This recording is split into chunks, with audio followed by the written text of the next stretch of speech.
Hi there, and welcome to episode 73 of B2B SaaS Marketing Snacks. I'm Brian Graff. I'm the CEO of Kalungi, and I'm back again with Kalungi's co-founder, Stijn Hendricks, who's a serial SaaS marketing executive and ex-Microsoft product marketing leader. With 2025 just around the corner, this episode dives deep into what B2B SaaS founders, CMOs, and go-to-market leaders need to know to navigate the trends shaping the year ahead. From AI's game-changing role in marketing to the changes in personalization, content strategy, and retention, we'll break down the tactics you need to stay ahead in an increasingly competitive marketing landscape. You'll hear us discuss how AI has moved from optional to essential for B2B SaaS marketing teams, why hyper-personalization and strategic content are no longer luxuries but are critical to your ability to drive growth, the rise of lean, AI-driven marketing teams and their game-changing potential for startups, and how automation and data-driven insights are reshaping customer retention and expansion strategies. If you're looking to future-proof your SaaS marketing strategy and get the most out of your 2025 go-to-market, this episode is packed with the insights you need. Let's dive in. Okay, welcome back, Stijn. Thank you so much for being here again. I wanted to bring up a topic just that I've been thinking about. We're about halfway through, almost 2/3 of the way through Q4 right now. 2025 is almost upon us, and it's time to kind of do a little bit of retrospection and think about what's coming up ahead. And so as Kalungi tends to work with a lot of different B2B SaaS companies and looking at go-to-market motions and marketing best practices, I thought it'd be good to talk about some of the trends that we're seeing that B2B SaaS founders and heads of go-to-market motions should know about and really focus on in the coming year. I'd love to hear, do you have any overarching thoughts on this before we jump into just any categories in particular? Yeah, no, it's awesome to check in on this topic. So December is usually, of course, used by some teams for some planning ahead, and marketing will be on the calendar of many of those leadership team discussions. AI, of course, the big theme for next year. Mm-hmm. We talked about a lot of that already, but I thought this is a good opportunity to dive into some concrete use cases that are specifically relevant for your marketing plan. And how do you budget for the marketing team that you need, the type of tools you should be ready to maybe invest in, the type of outsourcing that you could expect to be beneficial. And I think the way you framed it initially, like think about the go-to-market side, right? How you see AI and other impact there, mm-hmm. But then also content marketing changing a lot. I thought those were two really good ones. And then because we are always talking about SaaS businesses, we wouldn't do that service if we just talk about marketing without and demand gen without talking about retention and expansion. So I thought those were good examples of what are the trends in that kind of those four areas. Yeah, I think the AI is the obvious one, right? It would be it is both obvious, but it is obvious because it is so impactful, I think. And so maybe we can start there. I feel like 2024 has been the year where AI really got traction in marketing and go-to-market. 2023 it was there, but it was, I think there were some people who knew how to use it and others that didn't, and the people who didn't could get away with it, I guess. And in 2024, I've kind of seen a shift where it is no longer really an option. You got to get on board. I see people actually on teams and I compare their performance, and it's usually completely correlated to whether they have embraced AI in their day-to-day work or not. Yeah, I feel like the first argument against AI is, quality, wouldn't be the same. But the unlock in efficiency is just so high that, and the quality level that it can get you to is not too far off, right? That it really, I think as a marketer, again, this is fairly obvious, but you really can't afford to not use AI and use it the right way. It would be interesting to kind of hear maybe your perspective on how you use it quickly and what you've been able to see out of it. But of course, as you mentioned, right, we have recorded another whole other episode on AI specifically, so we don't need to beat the dead horse. The quality point, it's all in the eye of the beholder, right? I think quality goes up so tremendously by using the time you save to actually do a better job researching, to make sure your content is relevant. And then, of course, the writing itself, the quality of the spelling and the grammar and even the structure and the consistency is so much better than what humans can do, that as long as you make sure that you're talking about the right things and you do it in the right way and you you do your research and you make sure you add value, you address new questions that others have, all the things that were already true for example, doing good SEO. Then with AI, your quality can be fantastic, right? Yep. And your ability to turn content into new forms that are either longer or shorter, high fidelity, low fidelity, etc., allowing that same topic maybe to be consumed by multiple audiences that have a different preference in how they consume content. I think all of that there's nothing negative. It's all positive.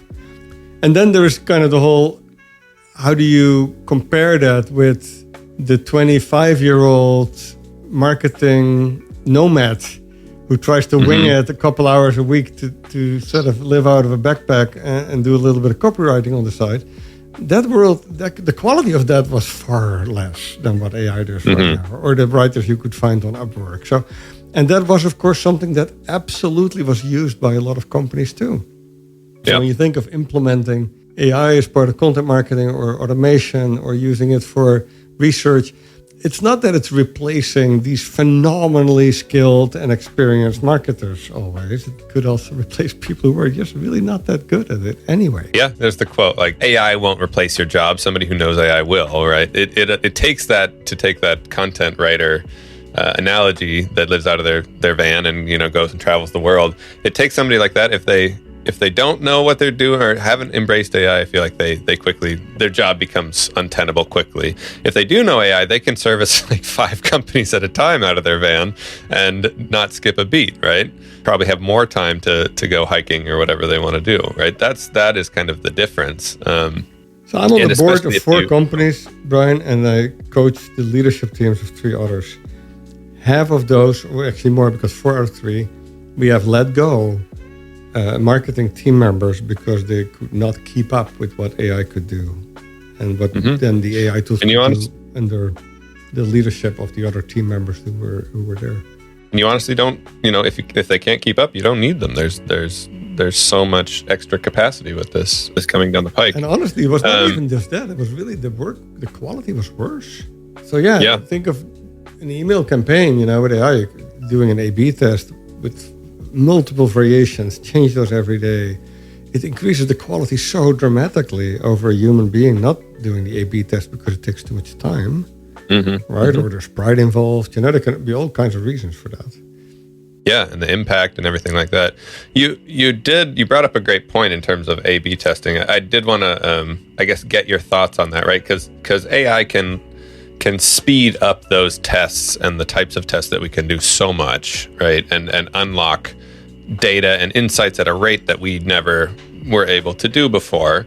I have talked with many marketers who have said something, and I think it probably depends on the channel, but is there an argument that you can be testing too fast to where just because you can run all those tests at the same time doesn't mean that you should, or you're of the mindset of just like, let's rapid fire iterate, let's get all the data in and all the tests in that we can, and we learn from there, and we're all better for it? It's a great question. I think tools in hands of people who don't know how to use them is not going to end well, right? Yeah. And especially these tools that are so powerful in creating volume or high iteration speed. And if you let people just do those things for the sake of creating more volume, then it's not good. So signal noise ratios are going to be very important here, right? So a good marketer who knows what they're trying to achieve with what audience, who's it for, what's it for, they'll be able to design the right experiments and hold the AI accountable for doing quality work and doing not, more volume just because they can, but really constantly learn from what they're doing and then make it better.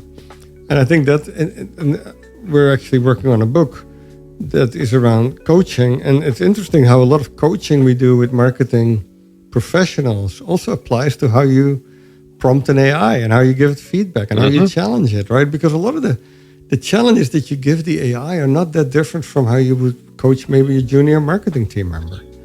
That's kind of what I was thinking. You need to treat AI almost like an intern that you are training, because you are training, right? And if you can do that well, then you'll get incredible outcomes. But if not, you will be kind of stuck in this weird, confusing, generic output world.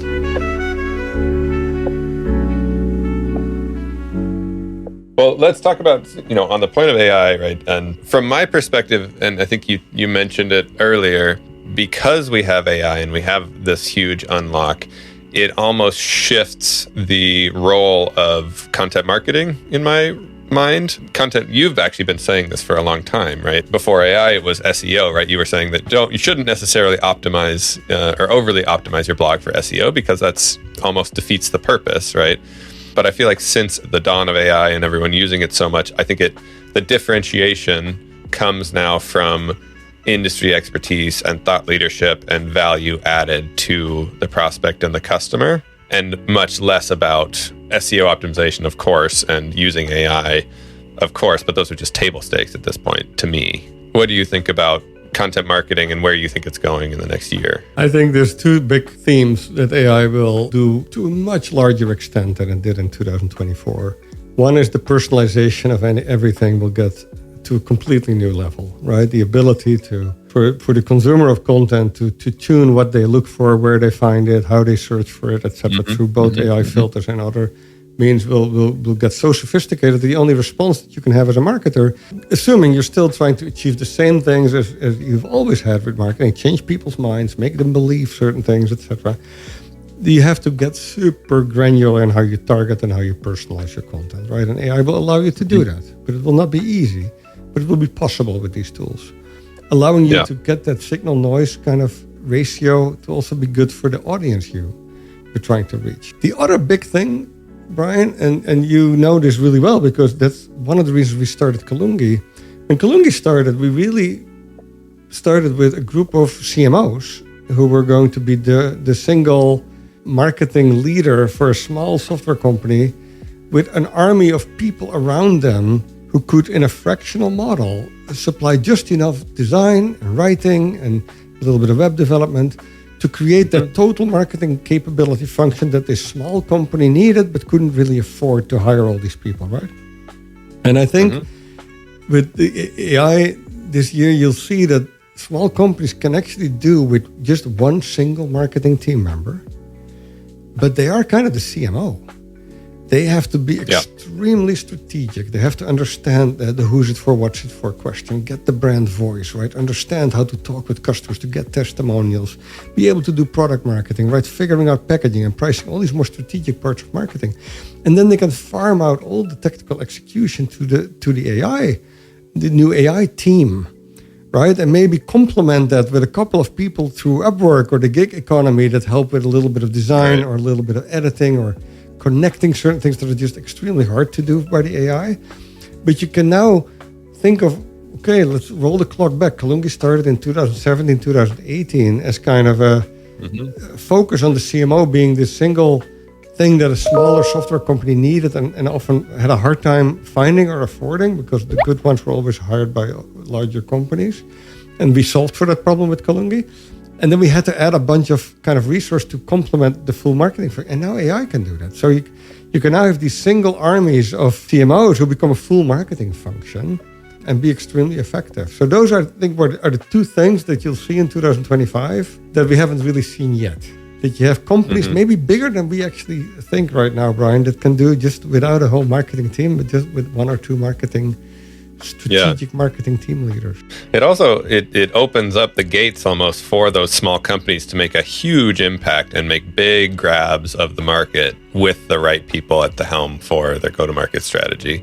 And to your point, right, as a marketer, you cannot afford anymore to do generic marketing campaigns, right? Of course, brand campaigns, they'll still exist and those are still important, but at the very least, right, you have to be highly personalized to persona, to ICP, to exactly where you want to be in the funnel, because in the past, it could be, well, that's too much work, and so we have to focus on XYZ, right? But that is no longer the case, right?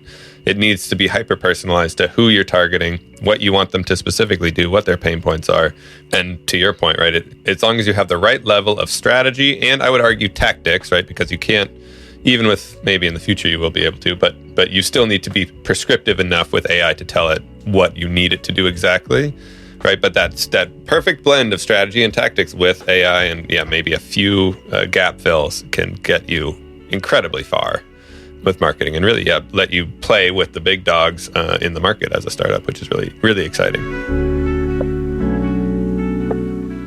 Okay, so another piece that I thought would be a place to look for, and I think some companies do this really well and some companies don't, with AI and basically these trends that we've already been talking about, is really almost going back to the basics of go-to-market strategy and product market fit, and focusing on the product side of product market fit, right? There's the quote of nothing kills a bad product faster than good marketing. I feel like with these new trends coming up, it's so important for companies to refocus on their product and how it fits within the market and how it actually solves the problems of its target customers, and making sure that it really is becoming their champion rather than just building features because the software team wants to, or because they're cool, or the company even thinks that it's a good idea, right? It shouldn't come from the company, it should come from the market. Of course, it's always a balance, right? But especially with all this noise that's coming out there, right? And all this capability from a marketing standpoint, the differentiation will be, from a marketing standpoint, the thought leadership, right? And the specificity, and from a company standpoint, right? The product, and how well the product actually fits the market. And so do your research. I would say companies talk to customers relentlessly and really make sure that you are building the product according to your customer and your product market's pains, needs, jobs to be done, etc. Okay, and then really quickly, let's talk through customer retention and expansion.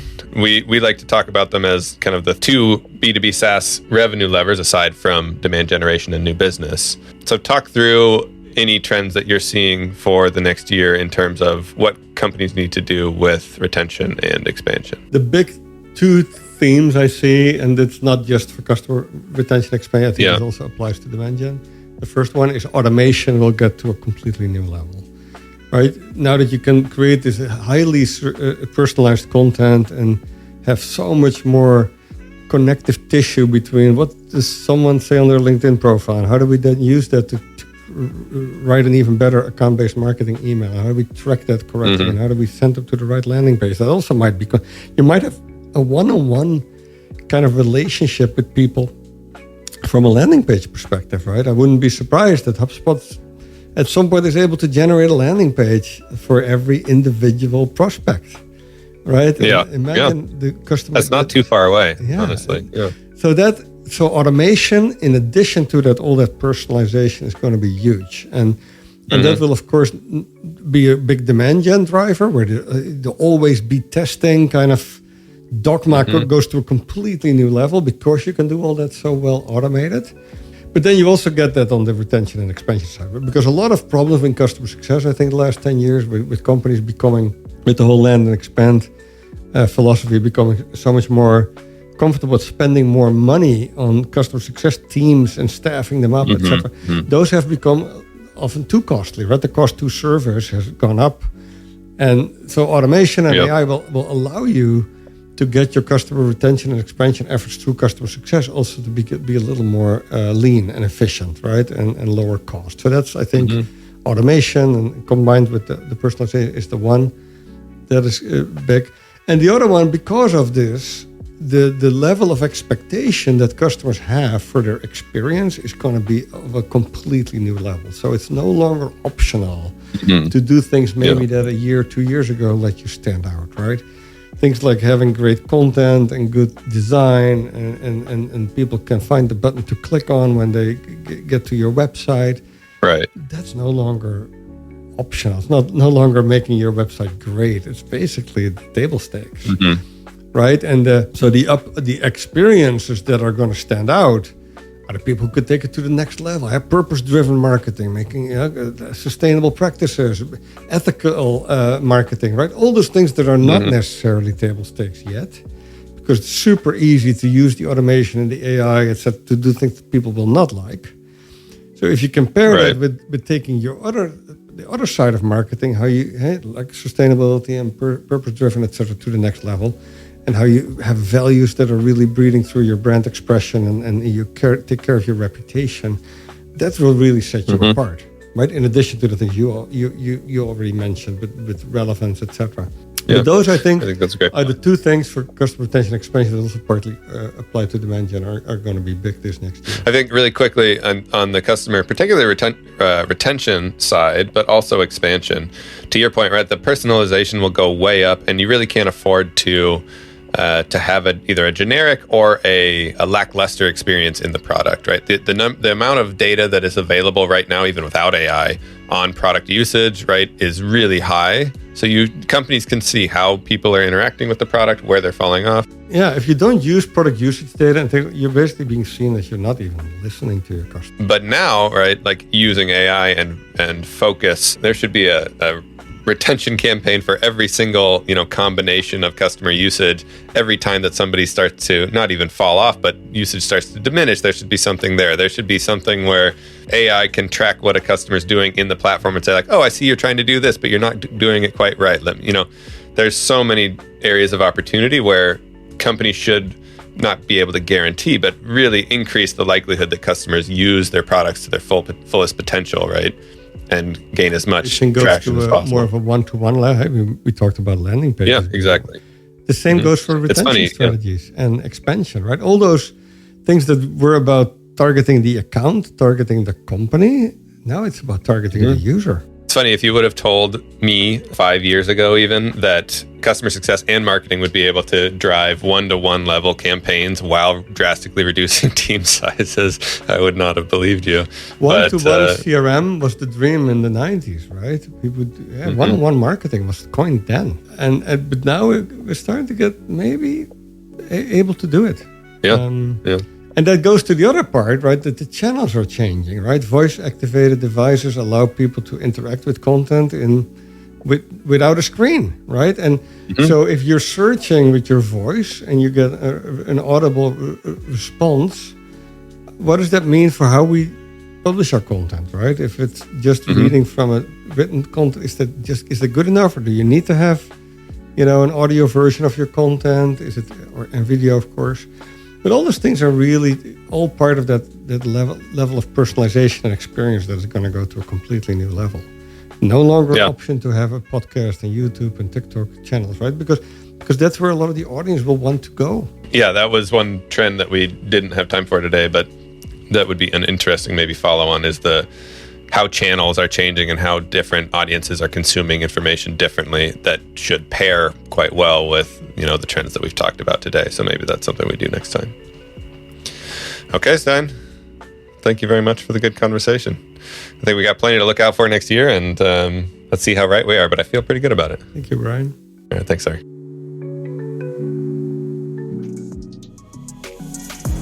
Thank you to Adriano Valerio for producing this episode and the Kalungi team for helping us make this whole thing work. And of course, you for choosing to spend your time with us. As a reminder, all the links we mentioned in this episode can be found in the show notes. And if you want to submit or vote on a question you'd like us to answer, you can do that at kalungi.com/podcast. Every time we record, we take one of the top 3 topics and jam on it. Thanks again.